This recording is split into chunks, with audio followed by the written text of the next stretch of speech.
Bonjour à tous, j'espère que vous allez bien et bienvenue dans cette nouvelle vidéo où je résume l'actualité de la semaine. Et oui, ça fait un mois que j'ai pas fait de vidéo parce que j'étais en période d'examen à la fac, mais là c'est bon, je suis en vacances et les vidéos vont reprendre comme avant. Au sommaire de cette vidéo, dans un premier temps, nous parlerons des émeutes récentes qui a eu lieu en Nouvelle-Calédonie. Dans une autre nouvelle marquante, nous aborderons l'évasion de Mohamed Amra. Dans l'actu sport, nous avons la liste tant attendue de Didier Deschamps pour l'Euro 2024.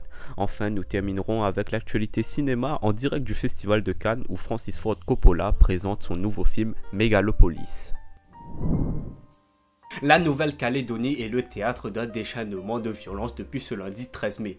Une deuxième nuit d'émeutes dans la nuit du mardi à mercredi a fait au moins 2 morts et des centaines de blessés sur le territoire. Il faut comprendre que toute cette violence est due à l'adoption par l'Assemblée nationale à Paris d'une réforme constitutionnelle qui vise à élargir le corps électoral, c'est-à-dire élargir le nombre de votants. Pour comprendre ce qui se joue en Nouvelle-Calédonie, il faut revenir sur le système électoral local. Lors d'une élection qui vise à déterminer le gouvernement local, il faut comprendre que tout le monde ne peut pas voter. Le corps électoral se limite essentiellement aux électeurs inscrits pour la consultation de 1998 et à leurs descendants, c'est-à-dire les personnes qui sont venues s'installer en Nouvelle-Calédonie après 1998, eux, ils n'ont pas le droit de voter. Et ça, les indépendantistes de la Nouvelle-Calédonie étaient d'accord avec cette loi de 1998 car ça leur donnait un poids électoral plus élevé lors des élections locales. Mais du coup, quand ils ont appris que cette loi allait être remplacée, ils ont compris qu'ils allaient être en infériorité lors des élections locales. Et donc malheureusement, ils expriment leur désaccord avec de la violence. Autre actualité en France cette semaine, un fourgon pénitentiaire a été attaqué ce mardi 14 mai. Il est dans la nature depuis plus de 5 jours maintenant. Mohamed Amra est l'homme le plus recherché de France. Le fourgon pénitentiaire a été attaqué par un commando particulièrement bien organisé. Malheureusement, 2 agents pénitentiaires ont été tués et 3 autres ont été grièvement blessés lors de la fusillade. Depuis, la police s'intéresse à l'entourage du fugitif. Les parents et l'ex-compagne de Mohamed Amra ont été interrogés par les enquêteurs et la police judiciaire ce jeudi 16 mai et les surveillants blessés lors de l'attaque ont également pu être interrogés par les enquêteurs. Ces derniers ont indiqué que les membres du commando ont directement ouvert le feu sur eux. À l'heure où je vous parle, les fugitifs sont toujours activement recherchés partout en France comme à l'étranger. Une notice rouge a été émise par Interpol et des moyens sans précédent sont mobilisés depuis ce mardi pour retrouver les criminels. Affaire à suivre. À un mois de l'entrée en liste de l'équipe de France à l'Euro 2024, Didier Deschamps a dévoilé ce jeudi 16 mai la liste des 25 bleus qui a été retenue pour le tournoi continental en Allemagne qui aura lieu du 14 juin au 14 juillet prochain. Le sélectionneur des Bleus a surpris tout le monde en faisant appel à N'Golo Kanté qui évolue actuellement en Arabie Saoudite et il faut savoir que le milieu de terrain n'a plus porté le maillot de l'équipe de France depuis le 3 juin 2022. L'autre principale surprise de cette liste, c'est la présence de Bradley Barcola qui jusqu'ici n'avait jamais été appelé en bleu mais qui fait une très bonne saison avec le Paris Saint-Germain, donc sa présence n'est pas choquante contrairement à un certain Randal Kolo Muani.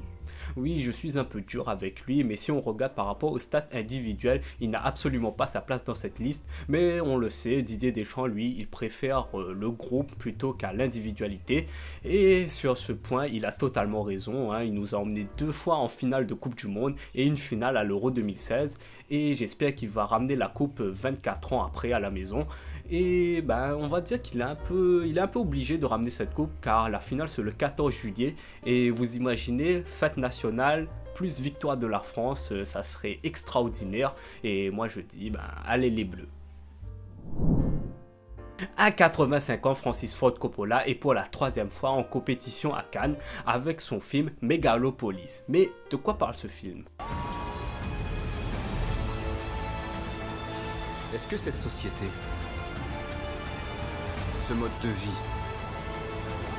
sont les seuls à notre disposition?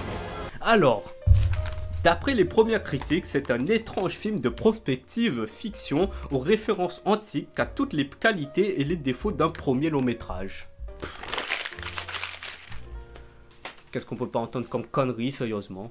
Il faut savoir que Coppola n'a pas réalisé de film depuis 2011, donc ce film est à la fois son retour mais aussi son au revoir au cinéma. Et quand on sait le nombre de galères qu'il a eu pour réaliser ce film, moi je dis qu'on doit être un peu plus indulgent avec lui. Pour remettre dans le contexte, Francis Ford Coppola bosse sur ce projet depuis plus de 40 ans. Il a commencé à écrire le scénario de ce film en 1980, mais à l'époque il savait que c'était impossible de réaliser le film par manque de moyens. Et malheureusement il va enchaîner échec sur échec. Du coup les studios hollywoodiens vont refuser de financer un énième échec du réalisateur et le projet tombe à l'abandon en 2007. Sauf que ce film est extrêmement important pour lui, du coup il va prendre une décision radicale, c'est de financer lui-même son film. Et d'après plusieurs sources, il aurait sorti de sa poche plus de 120 millions de dollars. Le film commence son tournage en 2022 et malheureusement c'est une catastrophe. Mais il ne faut pas s'inquiéter car les tournages indépendants sont généralement catastrophiques. Mais c'est pas grave, Francis Ford Coppola lui il en a l'habitude des tournages catastrophiques avec son film Apocalypse Now qui est élu le pire tournage de l'histoire, et aussi son film Le Parrain, le premier, quand il a eu des problèmes avec la mafia. Mais voilà, ce n'est pas grave, après 2 ans de tournage et 40 ans d'attente, le film sort enfin cette année et oui, malgré les premières critiques mitigées, moi j'attends de voir le film en salle pour faire ma propre critique et je vous en reparlerai. Et voilà, la vidéo touche à sa fin, n'hésitez pas à vous abonner, à liker et à partager la vidéo et moi je vous dis à la semaine prochaine pour une nouvelle vidéo d'actu.